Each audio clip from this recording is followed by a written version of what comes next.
दोस्तों, इस दुनिया में सभी लोग सफलता प्राप्त करना चाहते हैं, लेकिन इसके लिए अधिक मेहनत और लगन की जरूरत होती है। एक तरफ जहां सफलता हमारी जिंदगी को नई ऊंचाइयों पर ले जाती है, वहीं दूसरी तरफ असफलता हमें अंधेरे में धकेल देती है। असफलता का हमारी जिंदगी पर बहुत ही गहरा असर पड़ता है। यह हमारे आत्मविश्वास को कमजोर बना देती है और लक्ष्य हासिल न कर पाने का दुख कई बार जीवन भर हमारे साथ रह जाता है। स्वामी विवेकानंद जी कहते हैं कि सफलता और असफलता दोनों ही हमारे हाथों में हैं। स्वामी जी कहते हैं कि यह इस बात पर निर्भर करता है कि हम किन आदतों को अपने जीवन में अपनाते हैं और हमें अपने जीवन में मिलने वाली असफलताओं से क्या सीखते हैं, इसका हमारे जीवन पर काफी प्रभाव पड़ता है। स्वामी जी ने कुछ ऐसी ही 7 आदतों के बारे में बताया है जो आपके और आपकी मंजिल के बीच कांटा बनकर खड़े हैं। नंबर 1, आज का काम कल पर टालना। स्वामी जी कहते हैं कि जो लोग अपने लक्ष्य को प्राप्त करने के लिए आज मेहनत करने के बजाय अपने काम को कल पर टालते रहते हैं, तो हम अनजाने में यह संकेत देते हैं कि या तो वह काम हमारे लिए प्राथमिकता नहीं है, या फिर हमें उस काम को करने की अपनी क्षमता पर विश्वास नहीं है। यह आदत धीरे धीरे हमारे दिमाग में बैठ जाती है और हमें बड़ी जिम्मेदारियों से बचने का बहाना देती है। इसके परिणाम स्वरूप हमारे अधूरे कामों की सूची लंबी होती जाती है और हम खुद को तनाव और दबाव में पाते हैं। यह आदत कई कारणों से उत्पन्न हो सकती है। जब हम अपने दिन की योजना ठीक से नहीं बनाते, तो महत्वपूर्ण कामों को भी हम बाद में करने का निर्णय ले लेते हैं। इसके अलावा आलस्य और प्रेरणा की कमी भी इस समस्या का एक प्रमुख कारण है। कई बार हमें किसी काम को करने में कोई दिलचस्पी नहीं होती, इसलिए हम उसे टालने लगते हैं। डर और असफलता का भय भी एक बड़ा कारण हो सकता है। अगर हमें यह लगता है कि हम किसी काम को ठीक से नहीं कर पाएंगे, तो हम उसे टालने की कोशिश करते हैं। नंबर 2, गलत लक्ष्य का निर्धारण। स्वामी विवेकानंद जी कहते हैं कि कई बार लोग बिना सोचे समझे अपने लिए लक्ष्य चुनते हैं, या कई बार औरों की देखा देखी में या किसी दबाव में आकर गलत लक्ष्य को चुन लेते हैं, जो कि सही साबित नहीं होता है। इसकी वजह से व्यक्ति कई बार कंफ्यूजन और सेल्फ डाउट का शिकार भी हो जाता है। इसलिए हमेशा सोच समझकर ही लक्ष्य का चयन करना चाहिए। नंबर 3, खुद को बेहतर बनाने की कोशिश नहीं करते। स्वामी जी के अनुसार वे लोग जिनमें प्रेरणा की कमी होती है या मेहनत से जी चुराते हैं, खुद को बेहतर बनाने की कोशिश ही नहीं करते हैं। इस वजह से भी जीवन में असफलताओं का सामना करना पड़ता है। आज की दुनिया में जहां हर कोई खुद को बेहतर बनाने और सफलता पाने की दौड़ में भाग ले रहा है, कुछ लोग ऐसे भी हैं जो अपनी स्थिति से संतुष्ट हैं और खुद को बदलने या बेहतर बनाने की कोई कोशिश नहीं करते। यह स्थिति कई कारणों से उत्पन्न हो सकती है। कई बार लोग अपनी जिंदगी में असफलताओं और संघर्षों का सामना करने के बाद निराशा में घिर जाते हैं और यह मान लेते हैं कि उनकी स्थिति कभी नहीं बदल सकती। ऐसी मानसिकता उन्हें किसी भी सकारात्मक प्रयास से रोक देती है।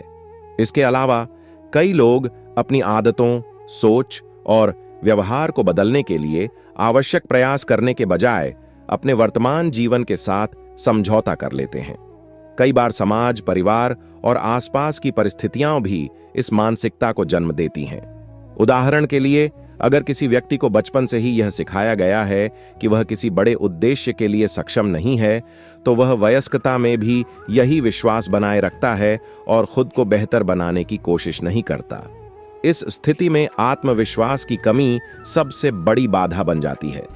इसके अलावा आलस्य भी एक बड़ी वजह हो सकता है।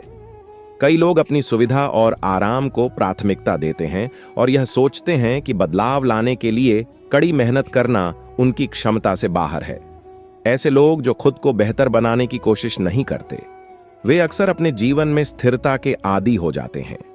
स्थिरता उन्हें सुरक्षित महसूस कराती है, लेकिन यह सुरक्षा उनके विकास को रोक देती है। वे नए अनुभवों, नए विचारों और नई संभावनाओं से बचने लगते हैं। धीरे धीरे यह आदत उनके व्यक्तित्व का हिस्सा बन जाती है। न केवल यह उनके व्यक्तिगत जीवन को प्रभावित करता है, बल्कि उनके पेशेवर जीवन में भी बाधा उत्पन्न करता है। हालांकि यह समझना महत्वपूर्ण है कि हर व्यक्ति में खुद को बेहतर बनाने की क्षमता होती है।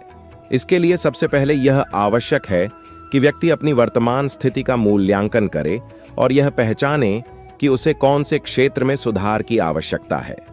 खुद को बेहतर बनाने की प्रक्रिया में सबसे पहला कदम होता है सकारात्मक सोच और आत्मविश्वास का विकास। इसके साथ ही व्यक्ति को यह समझना होगा कि बेहतर बनने का अर्थ केवल बाहरी उपलब्धियों से नहीं है, बल्कि आंतरिक रूप से खुश और संतुष्ट रहने से भी है। इसके अलावा छोटे छोटे कदमों से शुरुआत करना बेहतर होता है। उदाहरण के लिए, अगर कोई व्यक्ति आलसी है तो उसे अपने दैनिक जीवन में छोटे छोटे बदलाव लाने की कोशिश करनी चाहिए। वह सुबह जल्दी उठने, नियमित व्यायाम करने और अपने दिन की योजना बनाने जैसे सरल कदमों से शुरुआत कर सकता है। इसी तरह अगर कोई व्यक्ति आत्मविश्वास की कमी से जूझ रहा है तो उसे छोटे छोटे लक्ष्य तय करने और उन्हें पूरा करने की कोशिश करनी चाहिए। खुद को बेहतर बनाने के लिए प्रेरणा का स्रोत ढूंढना भी आवश्यक है। यह प्रेरणा किसी प्रेरणादायक व्यक्ति, किताब या अनुभव से मिल सकती है।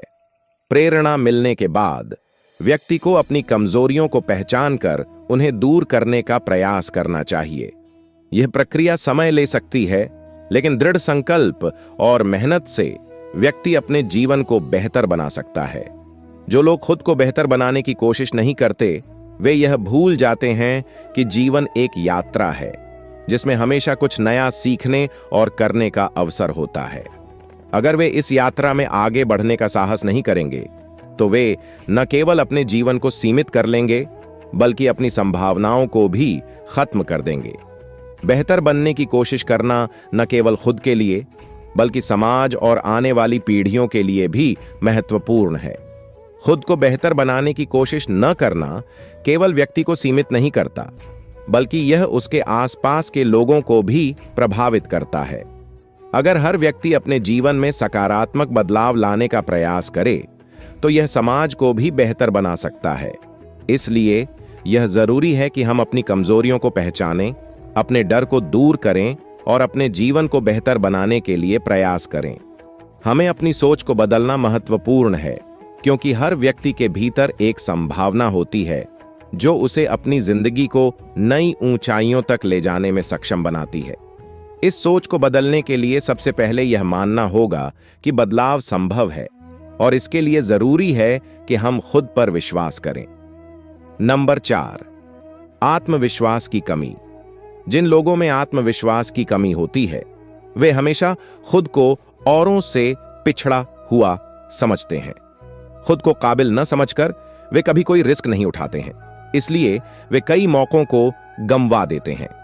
नंबर 5, नकारात्मक सोच। ऐसे लोग जो हमेशा नकारात्मक विचारों से घिरे रहते हैं, वे हमेशा दुखी रहते हैं और उनमें काफी हीन भावना आने लगती है, जो उन्हें सफलता से दूर धकेलती है। नंबर 6, अपनी परेशानी पर ज्यादा फोकस करना। वे लोग जो सामने आई समस्या पर ही अटके रहते हैं, कभी आगे नहीं बढ़ पाते। उनका ध्यान कभी समस्या का समाधान खोजने पर नहीं जाता, जिस वजह से वे एक ही जगह अटक कर रह जाते हैं। और जीवन का सबसे बड़ा प्रश्न चिन्ह यह कि लोग क्या कहेंगे।